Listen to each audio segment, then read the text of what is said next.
Igbakpa. I represent Ethiopia West by the special grace of God. We're from Delta State. Mr. Speaker, I come under Order 8 Rule 4 to enable me bring a matter of urgent public importance that has to do with the implication and preparedness of Nigeria in the agreement establishing the African Continental Free Trade Agreement that is to be implemented in January 2021.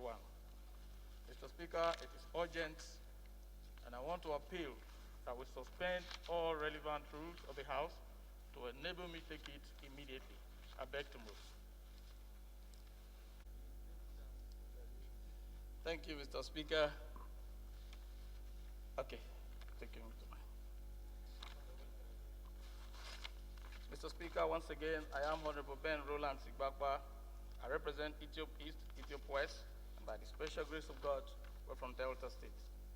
The motion is on the need to appraise the implications of preparedness of Nigeria in the agreement establishing the African Continental Free Trade Area Agreement of the Federal and its attendant economic and security implication on Nigeria.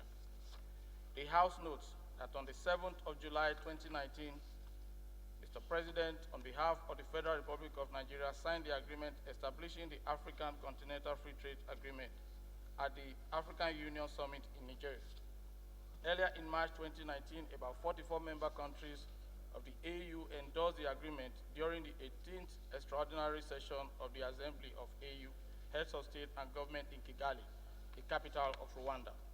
Also note that the agreement meant to establish a common protocol to allow free movement of goods and services among member nations of AU can only benefit Nigeria with robust, improved, and sustained production capacity.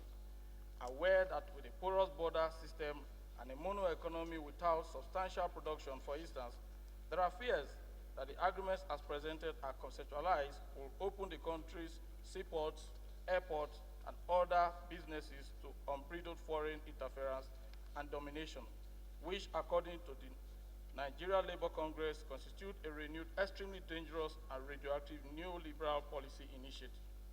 Also aware that Nigeria, as Africa's largest economy and most populous country with a GDP of about $405 billion and a population of about 180 million, Nigeria, which is also Africa's largest market, cannot afford to execute such agreement without full and proper consultation with all stakeholders, especially the National Assembly.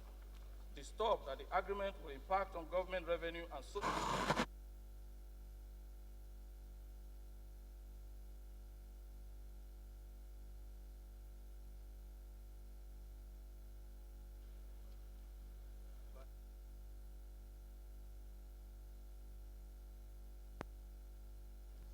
Thank you, Mr. Speaker.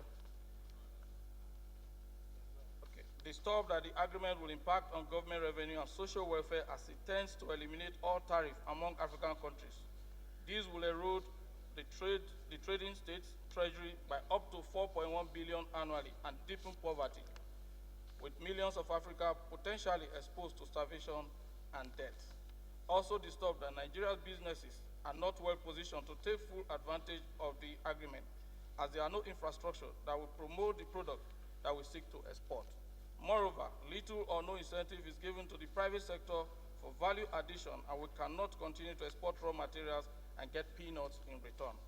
Concerned that if the necessary safeguards, e.g., development of the nation's infrastructure, protection of our borders, setting up monitoring teams, and developing capacity of local manufacturers are not put in place urgently before the full takeoff of the agreement by January or implementation of the agreement, then the imminent fear over the possibility of having locally produced products dumped into the country and mislabeled by other countries across the continent becomes imperative, and the nation may not gain from the agreement. Aware that as was previous agreements such as the West African Free Trade that creates more movement of goods and services, Nigeria with a huge potential and vast resources has failed to achieve maximum value through the African market to boost the nation's economy. Believes that taking into consideration Nigeria's comparative advantage, since Nigeria is a huge market not only to Africa but to Europe, America, and Asia, and also necessary measures should be put in place for the proper implementation of the agreement so as to guarantee Nigeria's maximum benefit thereof. The House Therefore resolved that the Minister of Justice and Attorney General, the Minister of Commerce, Trade and Investment, the Minister of Foreign Affairs and the Controller General of Customs to brief the relevant committees of the House on the implication of the agreement establishing the African Continental Free Trade Agreement signed by Mr. President on behalf of the Federal Republic of Nigeria on the nation's foreign economy and security. 2, release for public scrutiny the implementation roadmap and preparedness of Nigeria to avoid Nigeria being a dumping ground and a consuming nation in this agreement and further decimate our already fragile economy. 3, that the relevant committees to interface with the Controller General of Customs, Immigration, and other security agencies to determine Nigeria's custom and excise, immigration, and preparedness of the agreement, establishing the African Free Trade Agreement, and the attendant security challenges on the country's border, seaport, airports, and report back within 2 weeks. I beg to move, Mr. Speaker. Chairman of his motion, he read his prayers. It's been seconded. Honorable Igbakpa, I think it's comprehensive. Let's just put the question, and we'll send it to the relevant committee, which I think in this case will be business and will be commerce and treaties and agreements. So we'll just put the question. Those in support, please say aye.